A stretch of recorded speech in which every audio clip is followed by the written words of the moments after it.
안녕하세요. 오늘은 21대 대선 후보별 부동산 정책에 대해서 한번 비교를 해보고 얘기를 해보도록 하겠습니다. 후보별 핵심 기조를 보면은요, 이재명 후보는 공공책임 주거 사다리로 요약할 수 있습니다. 공공이 주택을 책임지는 주거 사다리를 복원하겠다, 이런 기조고요. 김문수 후보는 민간 중심 공급 확대, 민간의 방점을 찍었습니다. 민간 주택 공급 확대, 청년 주거 직접 지원 강화, 이런 이제 기조를 얘기를 하고 있고요. 이준석 후보는 생애 주기별 주택 구조에 대해서 방점을 찍었는데, 생애 주기별 구조 설계, 세제 인센티브 제공 같은 이런 공약을 내세우고 있습니다. 주요 공급 전략을 보면은요, 이재명 후보는 고품질 공공임대주택 공급 확대, 공공임대 비율 단계적 확대, 청년 맞춤형 공공분양 강화를 또 내세우고 있고요. 월세 지원 확대 정책도 추진하겠다고 합니다. 또 1기 신도시 되게 오래됐죠. 여기 재정비를 모두 하겠다라고 얘기를 했고요. 4기 스마트 신도시도 조성하겠다라고 발표를 하고 있습니다. 공급을 하겠다라는 측면에서는 매우 바람직한 정책들이 지금 나오고 있습니다. 김문수 국민의힘 후보는 333 청년주택 공급, 결혼하면 3년, 첫째 나오면 3년, 둘째 나오면 3년, 모두 9년까지 청년주택을 공급하겠다 건데, 연간 20만호 공급, 신혼육아 포함해서 공급하겠다고 하고요. 소형 아파트, 오피스텔 공급도 확대하겠다고 합니다. 이준석 개혁신당 후보는 5구 제곱미터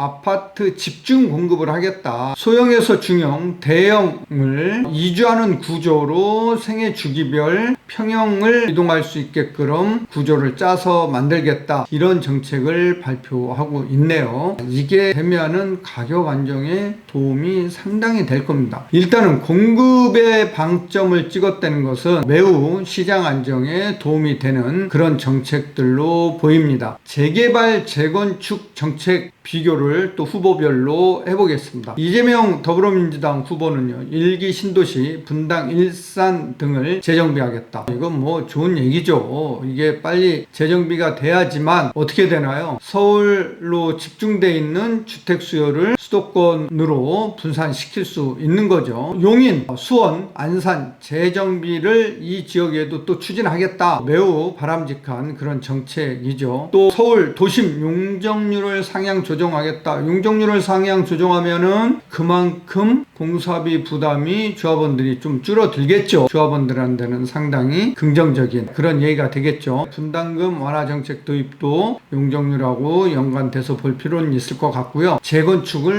아무래도 활성화해서 도심에 실소유자들이 원하는 지역에 공급을 제대로 하겠다, 이런 정책을 발표했네요. 그러면은 상당히 좋은 정책이죠. 국민의힘 김문수 후보는 재건축 추가이익 환수제 폐지, 이거 폐지해야 되겠죠. 이것 때문에 걸림돌이 많았는데, 재건축 재개발 인허가 간소화, 이거 간소화돼야 되겠죠. 이게 정말 핵심 중에 핵심이죠. 기초자치단체로 권한 이양, 인허가 권한을 이양하겠다. 중앙정부가 안 가지고 있겠다. 이거 너무 좋은 얘기예요. 아무튼 그래서 이렇게만 된다라고 하면은 공급에 아주 활력이 붙어서 속도가 붙겠죠. 개혁신당 이준석 후보는 재건축 재개발 시 소형 중심 공급, 도심 고밀 개발 적극 추진, 이게 아무튼 후보별로 중복되는 것들이 있지만 용적률 높인다는 것은 고밀 개발하겠다는 거죠. 자, 이런 것들을 감안해서 볼 필요가 있을 것 같네요. 청년 주거 지원 정책도 세분화해서 보면은 이재명 더불어민주당 후보는 공공임대 및 공공분양 강화, 직주 근접형 주거 복합 플랫폼 주택 조성, 실질적인 정책들이 나오고 있네요. 김문수 국민의힘 후보는 333 청년주택 도입, 조건 충족 청년층 연계주택 10만 가구 공급, 신혼부부 대출 소득 기준 완화, 신생아 특례 대출 연장 이런 것들을 들고 나왔네요. 이런 게 더 강화돼서 지원해주면 좋죠. 나쁜 건 없습니다. 이준석 개혁신당 후보는 청년 대상 주택 공급 확대, 세제 감면 연동 정책, 든든 출발 자금 등 청년 자산 형성 지원, 구체적인 내용을 봐야 되겠지만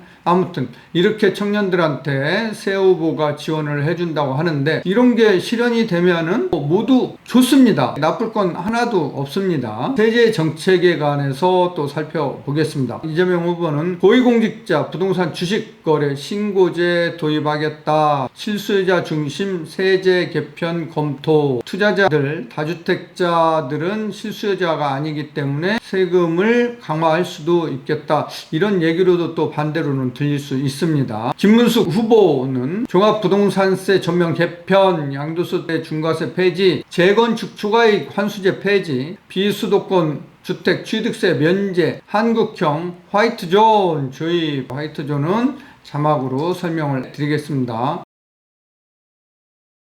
이준석 개혁신당 후보는 생애 주기별 취득세 양도세 감면, 장기보유 특별공제 확대, 주택 갈아타기 인센티브 구조 도입 이런 정책이 나와 있는데 지금 시장에 공급이 부족한 시장에 완화의 중심을 잡으면은 다주택자들 물량이 시장에 더 나오겠죠. 그런데 다주택자들을 타겟으로 세금 규제를 더 하게 되면은 매물이 잠기겠죠. 그래서 부동산 가격은 주택 가격은 부상향할 수 있습니다. 그런 점을 감안해서 보면 좋을 것 같습니다. 공공임대주택 정책에 대해서는 이재명 후보는 고품질 공공임대 확대, 보증제도 개선 및 월세 공제 확대, 임차인 보호제도 강화, 이거는 되게 좋은 제도들입니다. 이게 실현이 되면은 매우 청년들한테는 도움이 될 수 있습니다. 김문수 후보도 공공재원 확대, 공공주택 10% 이상 1인 가구 맞춤형 건설, 대학가 원룸촌 용적률 완화로 반값 공급 이렇게 정책을 내놨고요. 이준석 후보는 공공임대주택에 대한 구체적 언급은 없었다. 아무튼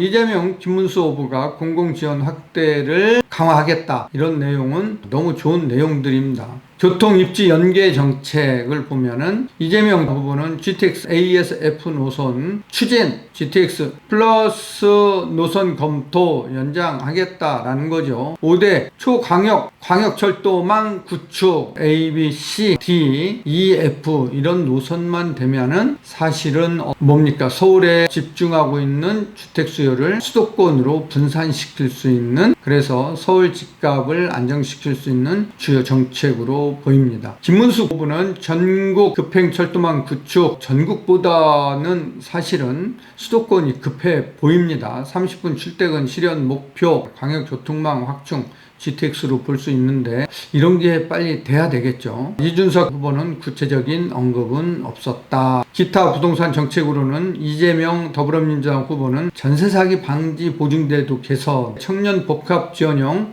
주택 설계 건설 지원 이런 정책을 내세우고 있고요. 김문수 국민의힘 후보는 반값 월세존 조성, 세대 공조년 주택 조입, 청년 결혼 출산 연계형 주택 우선 공급 이런 정책을 내놓고 있네요. 이준석 후보는 고령자 보유주택 양도세 완화, 유연한 주거 이동성과 연금 연계 이런 정책, 유연한 주거 이동성과 연금, 요거는 연금하고 연계 안 되는 거는 상당히 좋은 정책으로 보입니다. 이렇게 새 후보의 부동산 정책을 살펴봤는데요. 여러분들, 새 후보 정책이 실현만 된다라고 하면은 시장에는 매우 좋습니다.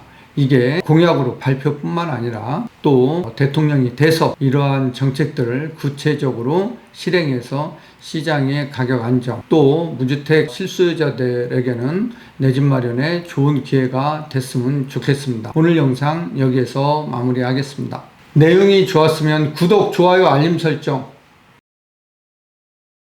간략하게 이 표로 내용을 다시 한번 보여드리도록 하겠습니다.